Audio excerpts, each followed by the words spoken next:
Hi, everybody. This is David Michel or David Michel or David Michael. I don't know. It's either way, it's David and Michael, one person. Um, he is going to share with us some experience report or a story about stuff he did with Org Topologies, which is quite interesting to listen to because it will help you to get started using this fabulous thinking tool. So, without further ado, I'm going to shut up, give the word to David. David, tell us what happened. What Hi. did you do? Hi. Hi.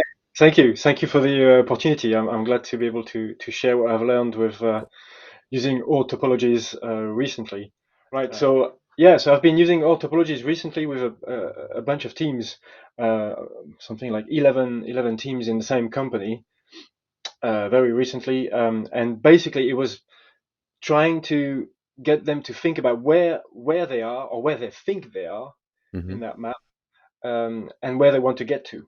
Mm-hmm. And so that's what you can see here, whether the red dots, each dot is a team, Mm-hmm. and the red is where they are or where they think they are, and the blue dot is where they want to get to.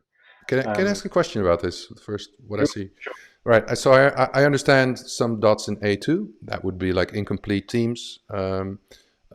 A1. All right. But B1. What's that? Who thought it was in B1? And do you have any clue what kind of setup they think that was B1? Yeah, so there's a couple of teams who say they are B1. So I should say also this is all a self-assessment. Mm-hmm. And this was really to start the conversation. So I'm still having the conversation with those teams at the moment. It was really to start the conversation, right? Because a lot of people, a lot of teams just never even considered, where they are, right? They just work the way they work. They never really asked themselves that question, right? So as I first explained the map a little bit, and they go, "Oh yeah, we think we are B1." I'm like, "Are you really?" And Okay. so let's have a further conversation about this, right? Whether you really are, where you All right. think you are. So Um, actually, it's a good conversation starter to make more yeah, transparent where they really are, and what it yeah, doesn't really matter that they think they're in B3 or whatever. It's yeah. yeah. It was really like the conversation starter, right? To Okay, try to cool. get them to think deeply about where do we think we are, right? And even if you zoom in, right, in each dot, right, you can have different members of the team have different opinions, right? Some Hmm. members think, oh, we're definitely A2, and some people might say, no, we're still A1 or something.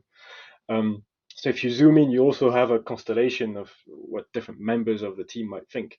But so far, it was really a great conversation starter Hmm. within the team to really so that we can see whether they are really aligned on where they think they are and where they want to get to, right? All right, and so it's a good conversation starter. And anything else that you've learned using the map?